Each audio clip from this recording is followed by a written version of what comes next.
Hello বন্ধুরা, good morning. সবাই কেমন আছো? আশা করছি সবাই ভালো আছো, সুস্থ আছো। আমার নতুন ব্লগে তোমাদেরকে অনেক স্বাগত আর অনেক ভালোবাসা।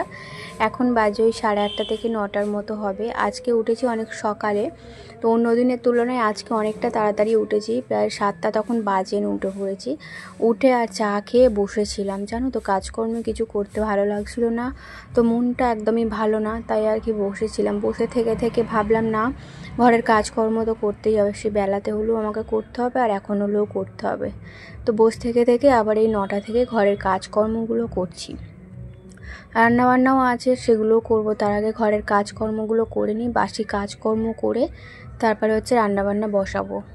যে ব্লগটা দেখছো আজকে তোমরা, আজকে হচ্ছে বুধবার আর আমি ভয়েসটা দিচ্ছি বৃহস্পতিবার। মানে আমি এখন আছি মায়ের কাছে। তো মায়ের কাছে এলেই ভয়েস দেবার একটা সমস্যা থাকে, চারিদিকে এত মাইক বাজে। একটু কোনো অনুষ্ঠান হলেই মানে চারিদিকে মাইক বাজে, তো মাইক আর একদম বন্ধ হয় না। তবু এখন একটু দুপুরের দিকটা আছি বলে তাই জন্য একটু বন্ধ হয়েছে। তো এরপর থেকে আবার চালু হবে। এখন রাত্রি 12টা 11টা পর্যন্ত চলবে, আবার ভোর থেকে আরম্ভ হয়ে যাবে। এই একটা আমার মায়ের এখানে এলে সমস্যা, বিরক্ত লেগে যায় সারা দিন। মানে আজকে সেই ভোর 6টা থেকে মাইক বাজছে। বৃহস্পতিবার মানে আজকে ভাইফোঁটা, আমি যেদিন ভয়েসটা দিচ্ছি, তো বৃহস্পতিবার 6টা থেকে মাইক বাজছে। এই একটু আগে বন্ধ হলো, এখন বাজে পাই 3টে থেকে 3:30 মতো বাজে, একদম মাইক বন্ধ হয় না। তো এখানে আশেপাশের লোকজন কিছু বলে না, তাই আমাদের ওখানে হলে না মানে কি বলবো, মাইক বন্ধ করিয়ে দেয়। তো যাই হোক, ঘর দালানটা ঝাড়ু দিয়ে এখন মুছে নিলাম। আর মেয়ে উঠেছে তাড়াতাড়ি, কিন্তু ওই যে শুয়েছিল, আমি ঘরের কাজকর্ম করিনি, তো ও শুয়েছিল, ওঠেনি। তো আমি বললাম উঠে পড়, অনেকটা বেলা হয়ে গেছে, ঘরের কাজকর্মগুলো তো করতে হবে, রান্নাবান্না আছে। তারপরে যাব একটু সলবে, ওই যে কালকে ভাইফোঁটা আছে, মিষ্টি কিনতে যেতে হবে। তো আমাদের ওখান থেকে কিনলেও হবে, কিন্তু আমাদের ওখানের মিষ্টি না একদম ভালো না, মানে বাপের বাড়ির ওদিকের মিষ্টিগুলো একদম ভালো না, তো বেকার খেতে। তাই আমি সলব থেকেই নিয়ে যাবো। আমাদের সলবের মিষ্টি খুব ভালোবাসে সবাই খেতে, তাই সলব থেকেই নিয়ে যাব। আর ওই হাজব্যান্ড আসবে, ওই নিয়ে যাবে। তারপরে মেয়ের কয়েকটা কেনাকাটা আছে। কেনাকাটা বলতে ঘরে যে ডেলি পরা জামাগুলো হয়, তো সেগুলোই আর কি কিনতে যাব। আছে জানো তো, কিন্তু প্যান্টগুলো যে বর্ডার লাগানো ছিল, সেই বর্ডারগুলো সব ছিঁড়ে ফেলেছে। তো একবার সেলাই মেশিনে সেলাই করে দিয়েছিলাম, তারপরও দেখছি চারিদিক থেকে মানে ছিঁড়ে ঝুলছে। তো সেগুলো তো আর মানে ঘরে পরলেও ঠিক আছে, কিন্তু বাইরে বেরিয়ে মায়ের ওখানে যাবে, বাইরে বাইরে বেরোবে, তো ওই ছেঁড়া প্যান্ট পরে তো আর ঘোরা যায় না। তাই ভাবলাম মেয়ের পরা কটা জামা প্যান্ট কিনেই দিতে হবে। আর তারপরে ভাইদের জন্য তো কেনাকাটা করব, সেটা আর সলব থেকে করব না, ওটা আমি রানীহাটি থেকেই কিনবো, কারণ ওখানে ভাইকে ডাকবো রানীহাটিতে, তো ভাই আসবে, ওখান থেকেই কিনবো।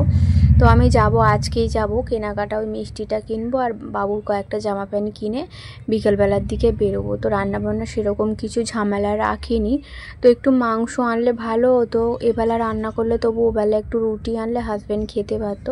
প্রতি বছরই হাজব্যান্ডও যায় ফোঁটা নিয়ে, ও পরের দিন যায়, মানে বিকেলবেলা দিদির বাড়ি থেকে ফোঁটা নিয়ে যায়। যেহেতু আমার ননদ এবছর ফোঁটা দিতে পারবে না, তো হাজব্যান্ড ননদ বাড়িও যাবে না।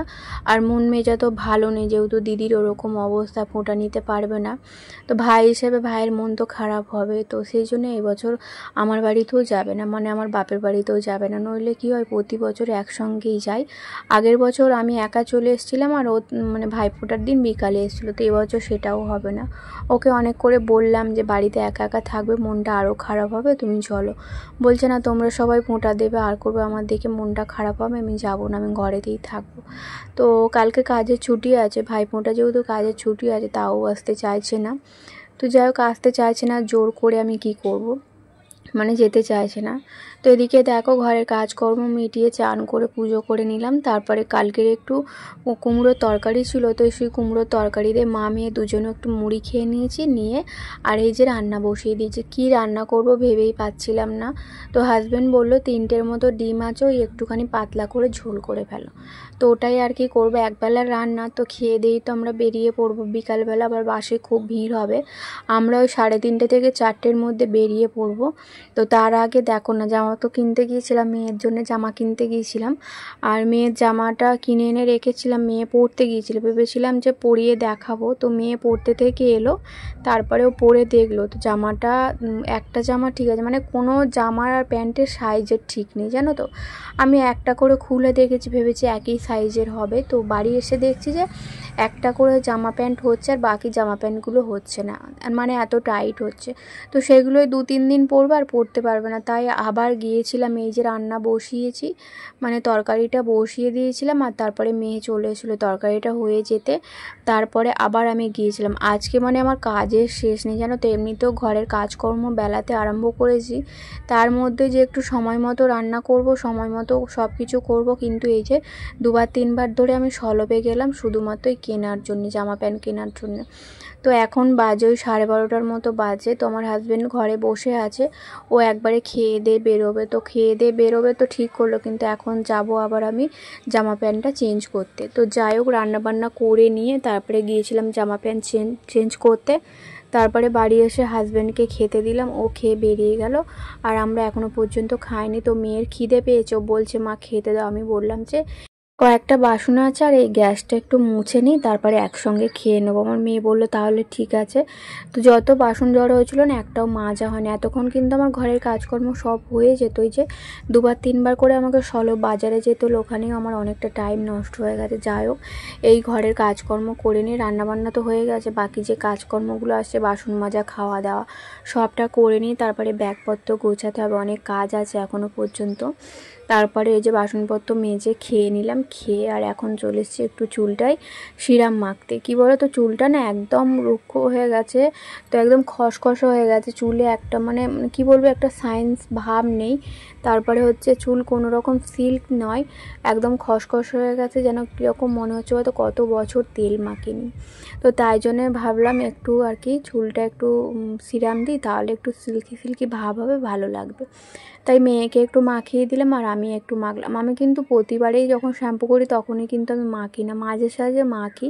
তো মাখলে ভালো হয়, চুলটাও ভালো থাকে, কিন্তু আমার আর অত সময় হয় না যে চুলে আমি সিরাম মাখবো। তো আজকেও শ্যাম্পু করতে হয়েছে, কালকে শ্যাম্পু করেছিলাম, আজকেও আবার করলাম। চুলটা একদম বাজে হয়ে গেছিলো, তো ভাবলাম শ্যাম্পু আর একবার করে নিই, করে তারপরে সিরামটা মাখবো। তো মেয়ে এদিকে গোছকাজ করছে, মানে ও একটু সেজে নিচ্ছে, তারপরে আর কি রেডি হবে। আমি এদিকে চুলে তেল মাখছি আর ও ওদিকে সাজগোজ করছে। ব্যাগপত্র তো গোছানোর আছে, সেগুলোও গোছাবো। তো আগে তেলটা মেখে নিই, তারপরে জামা কাপড় সব শুকনো হয়ে গেছিলো, সব ভাঁজ করে নিয়েছি। এখন ওই বাজে 2:30টার মতো বাজে, তো একটু পরেই রেডি হয়ে বেরোবার। বাইরে দেখো এত পরিমাণে রোদ্দুর বেরিয়েছে যে কি বলবো, এই রোদ্দুরে কোথাও যেতে ইচ্ছা করে বলো। ভেবেছিলাম যে একটু রোদ্দুরটা কমলে তারপরে বেরোবো, কিন্তু রোদ্দুর কমতে কমতে তো সন্ধ্যা হয়ে যাবে, তারপর বাসে আর উঠতেই পারবো না। আর এমনিতেও এই বিকালে হয়ে গেলে না ঝিকিরা আমতার বাসগুলো খুব ভিড় হয়, ওঠা যায় না। তাই আর কি এই রোদ্দুরের মধ্যেই কষ্ট করে বেরোতে হবে। কেন কী নেব না নেব সবটাই বার করে রেখেছি, এখন শুধু ব্যাগে ঢোকানোর অপেক্ষা। ব্যাগে ঢুকিয়ে তারপরে হচ্ছে রেডি হব। আর আমার মেয়েকে তো জানো, মানে মামার বাড়ি যাবার নাম শুনলেই ওর মধ্যে যে কী আনন্দ হয় আমি ভেবে পাই না। মানে দুপুরবেলা খাওয়ার পর থেকে একদম এটা করছে ওটা করছে, এই মাখছে ওই মাখছে, লিপস্টিক পরছে, মানে এই করছে। তখন আর সাজানোর জন্য আমাকে অপেক্ষা করতে হয় না, নিজে নিজেই সেজে নেয়। আর এখন ব্যাগপত্র গুছিয়ে নিয়েছি, রেডি হয়ে গেছি, এইবার কি জাস্ট বেরোবো।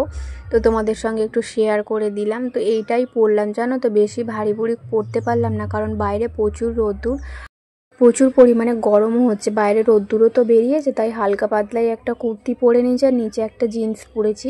আর মেয়ে এই টপটা আজকে কিনে এনেছি ঘরে পরার জন্য, যেহেতু নতুন আছে, ওকে বললাম চ এটা হালকার ওপরে আছে তো এটা পরেই চ, এখন দুপুরবেলা আর বেশি ভারী ভুরি ড্রেস পরতে হবে না। তাই ওটা পরেই এলো। আর বাসে প্রচুর ভিড় ছিল, সব মানুষজন ঝুলে ঝুলে যাচ্ছে বাসেতে। তো আমি আবার কি করলাম বলো তো, এক বাসে এলাম না, মানে কেটে কেটে এলাম, রানিহাটি এলাম। তো রানিহাটি ভাইকে আসতে বলেছিলাম, এই যে দেখো এখন এই প্যান্ট জামা দেখছে। তো কি নেবে না নেবে ওকে বললাম তোর পছন্দ মতো তুই নে, আমি তো কিনে দেবো, কিন্তু তোর তোর তো একটা পছন্দ আছে। তাই আর কি ও বেছে আর কি নিচে এই দোকান থেকে। দেখো না মানে এত জিনিস মানে বাছলাম বসে বসে, শেষমেশ কী করলো বলো তো, একটুও দাম ছাড়ছে না। আর আমারও নেবার মতো অত সামর্থ্য নেই যে একদম দিয়ে জিনিস কিনবো। একটা গেঞ্জি তো প্রায় 450 টাকা, 300 মানে 450 টাকা 400 টাকা দাম বলছিল। তো আমি বললাম অত টাকা দিয়ে আমি একটা গেঞ্জি নিতে পারবো এখন এতজনের জন্য কিনবো, তো সব মানে আমার পক্ষে তো সম্ভব না।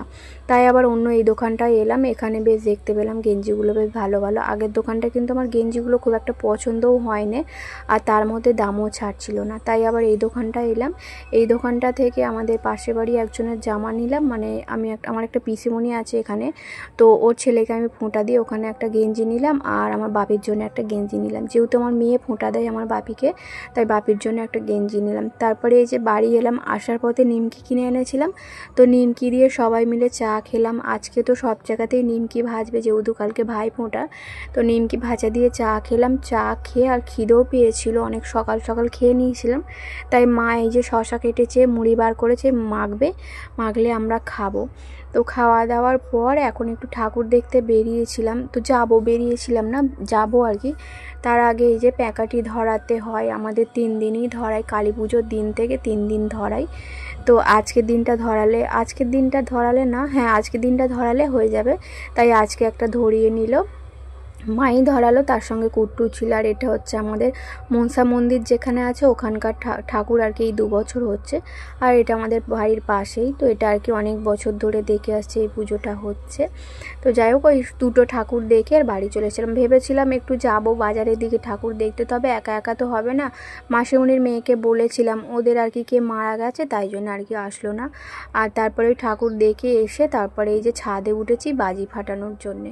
তো এখানে একটা ফানুস কিনেছিলাম, তো ফানুসটাই এখন আর কি ওড়াচ্ছি। তবে ঠাকুর দেখতে যাব, আজকে আর যাব না, কালকে ভাইফোঁটা আছে, ভাইফোঁটায় সবাই আসবে, পিসিমণির মেয়ে আর সবাই আসবে, তো সবাই একসঙ্গে আর কি ঠাকুর দেখতে যাব।